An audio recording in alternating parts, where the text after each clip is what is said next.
ये कहते हैं जो मोटे लोग हैं ना सिर्फ शुगर उनको होती है, पतले लोगों को शुगर नहीं हो सकती, स्मार्ट लोगों को तो डायबिटीज टच नहीं करेगी। ना बिल्कुल नहीं, इसमें तो बकायदा बहुत स्टडीज हुई हैं, इसकी जेनेटिक प्री डायलेक्शन होती है बकायदा कुछ लोगों में, और बिल्कुल ऐसे नहीं है।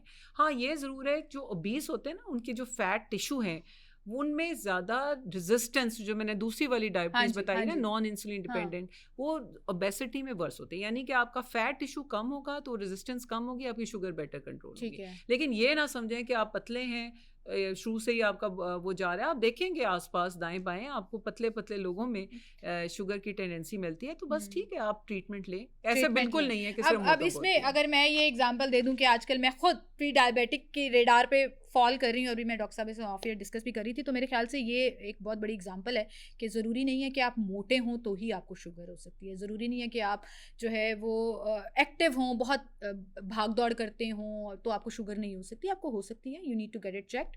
और मेरा मशवरा प्लीज़ मान लें, महीने में सिर्फ एक दफ़ा ही सही, अगर आप 30 से 40 की रेंज है आपकी एज की, तो जाते जाते गुजरते गुजरते किसी भी फार्मेसी से, किसी भी क्लिनिक से सिर्फ कहें कि जी मेरा फास्टिंग शुगर चेक कर दें, या मेरी कोई भी खाने के 2 घंटे बाद वाली शुगर, एक रैंडम नंबर जो है वो कभी ना कभी ले लेना चाहिए, वो आपको कहीं ना कहीं इंडिकेट कर देता है। डॉक्टर साहबा, बहुत ज़्यादा शुगर खाने से डायबिटीज़ हो जाती है, शुगर से मेरी मुराद यहाँ चीनी है, बहुत ज़्यादा चीनी वाली आइटम्स खाने से शुगर हो जाती है, इज़ इट ट्रू और फॉल्स? अगर आपकी टेंडेंसी है तो बिल्कुल हो जाएगी। और दूसरा है कि एक चीज़ है ना कि आप उसको बार बार किए जा रहे हैं, एक घोड़े को बार बार मारे जा रहे हैं, तो एंड में तो फटीग होगा ना। तो अगर आप शुगर खा खा के आप इंसल्ट कर रहे हैं अपने पैनक्रियाज जिसने इंसुलिन बनानी है, तो इवेंचुअली पैनक्रियाज कहेगी भाई मेरी जान छोड़ो, ये लो शुगर आपके लिए मैं इनाम आ गया। अच्छा जी, अगर आप ठीक फील कर रहे हैं तो आपकी डायबिटीज़ अंडर कंट्रोल है, मुझे चेक करने की ज़रूरत नहीं है। नहीं प्लीज़, ठीक है, आपने चेक करना है जैसे आपको एडवाइस किया गया है, एवरी 3 मंथ्स HbA1c का टेस्ट कराना है। आप ऑफ एंड ऑन अपना खुद भी करें, खाली पेट करें शुगर, और कभी खाने के 2 घंटे के बाद अगर आपकी शुगर अनकंट्रोल जा रही है, अनकंट्रोल जा रही है, इंसुलिन आपकी या शुगर की दवाइयाँ आपकी किडनी को डैमेज करती हैं। दिस इज अ मिथ और अ फॉल्स? नहीं, बिल्कुल मिथ है या ट्रू है? इंसुलिन तो बेचारी बचाती है, ठीक है ना।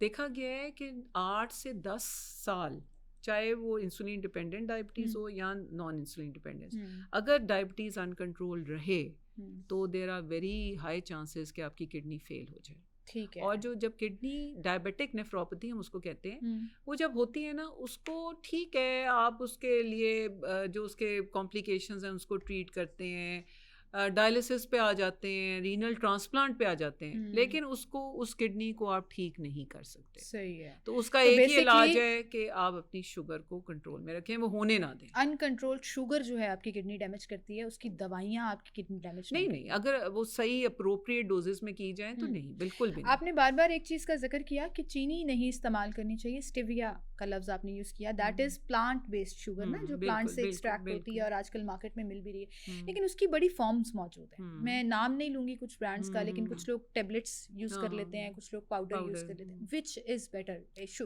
चीनी के लिए, चीनी का अल्टरनेट मुतबादल जो है वो शुगर के पेशेंट्स के लिए सबसे बेहतरीन आपकी नज़र में क्या है? अच्छा, मैं आपको इसको मुतबादल नहीं कहूँगी, ठीक है ना। ट्राई टू अवॉइड स्टीविया भी। अच्छा, देखिए मेरी बात सुने, और बाकी भी कुछ एजेंट्स हैं जो मार्केट में आए शुरू में, ठीक है, लोगों ने धड़ाधड़ ले रही है। इसी तरह स्टीविया भी, अब हो सकता है विद टाइम कुछ वो भी, उसकी भी कोई कहानी, लेकिन वैसे है वो तो लग रहा है कि नेचुरल है, क्योंकि वो 100% नेचुरल स्टैंप लगी हुई है। स्टीविया लोग जो डाइट कर रहे होते हैं वो भी यूज कर रहे होते हैं, और उनका ये है कि जी प्लांट एक्सट्रैक्टेड है, इसमें कोई केमिकल नहीं। बात सुने ना सीमल, आपका हो सकता है इस वक्त कुछ करने का दिल चाह रहा हो, लेकिन फॉर सम रीज़न आप ना करें, आप कहें कि नहीं ये जगह अप्रोप्रिएट नहीं है, या ये टाइम ठीक नहीं है, या जो है ना, बहुत सारी चीज़ें हमारे माइंड में आती हैं। अब आपके सामने मीठा पड़ा हुआ है, ठीक है ना, तो आप कहें कि बस ठीक है मेरे लिए नहीं ठीक, ऑल्टरनेटिव्स लें। अब इतना मीठे पे ना जाएं, चेंज योरसेल्फ। हम चेंज करते हैं ना अपने आप को, चेंज करने की जरूरत है, लेकिन आप ये कह रही हैं कि stevia is much better than this candles और any kind of tablet form. आपने मुझे एक और चीज़ याद करा दी, बहुत से लोग आजकल वेप इस्तेमाल कर रहे हैं। क्या वेप से भी शुगर हो सकती है? क्योंकि वेप के ऊपर जो पूरी डिटेल्स लिखी होती है ना, 3% निकोटीन है, फला इसमें फ्लेवर है, फला फ्रूट है, स्ट्रॉबेरी, वाटरमेलन, पता नहीं क्या, ब्ला ब्ला ब्ला ब्ला। क्या इससे भी शुगर हो इसके सकती है? लिए बताना ज़रूरी होगा कि diabetes is a part of a complex जिसको हम मेटाबॉलिक सिंड्रोम कहते हैं, और उसमें ये सिगरेट और वेप का बहुत रोल है। जो वेप है वो सिगरेट से भी ज़्यादा ख़तरनाक है। क्यों? क्योंकि ये बात बड़ी इंपॉर्टेंट है, क्योंकि सारे जो उसके फ्यूम्स हैं वो उनका जो मोलिकुलर वेट ऐसा है कि नीचे वो लंग्स की झिल्ली तक पहुंच रहे हैं, जो कि इवन सिगरेट स्मोक का नहीं बल्कि हुक्के के बेचारे का तो सबसे कम जाता है। तो हुक्का सबसे अभी लीस्ट, फिर भी बेहतर है क्योंकि हुक्का वो और पानी से शीशा, गुड़ होके। हुक्का और हाँ, शीशा सबसे लीस्ट का है। डॉक्टर साहिबा लेकिन ये तो वेप, शीशा तो हमने टॉप पे चढ़ा दिया था कि सबसे खतरनाक है, आप कह रही हैं सबसे देखिए लीस्ट है। जो मैं शीशा की बात नहीं कर रही, मैं हुक्का, पुराना हुक्के की बात कर रही उस हूँ, जो शीशे एक वो तम्बाकू सा रख के उसमें हाँ, वो क्या था, विदाउट फ्लेवर उसमें वाला। केमिकल्स नहीं यूज होते थे, ठीक है ना। वो पानी में से गुड़ करता हुआ जो जाता था, वो बाबे बैठे होते थे गांव में चारपाइयों पे, गप्पें चल रही होती थी, एक बारी हर एक की को 15 मिनट बाद आ जाती थी बारी।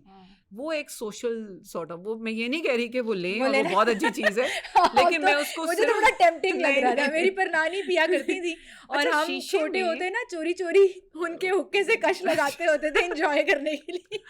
नहीं, देखें जो शीशा है उसमें क्या ऐड हो गया, केमिकल्स, जिसकी वजह से डिफरेंट फ्लेवर्स अच्छा, आए। सबसे बड़ी बात है फ्लेवर्स ऐड हो रहे हैं ना। हाँ, शीशा प्लस वेप दोनों में फ्लेवर है। सिगरेट के अंदर और हुक्के के अंदर टोबैको है, फ्लेवर कोई नहीं है। ये जो आर्टिफिशियल फ्लेवर्स हैं वेप में, जो पॉड्स डलते हैं या जो लिक्विड इसके अंदर डलता है, ये मुझे लगता है इट्स स्वीट ऑब्वियसली।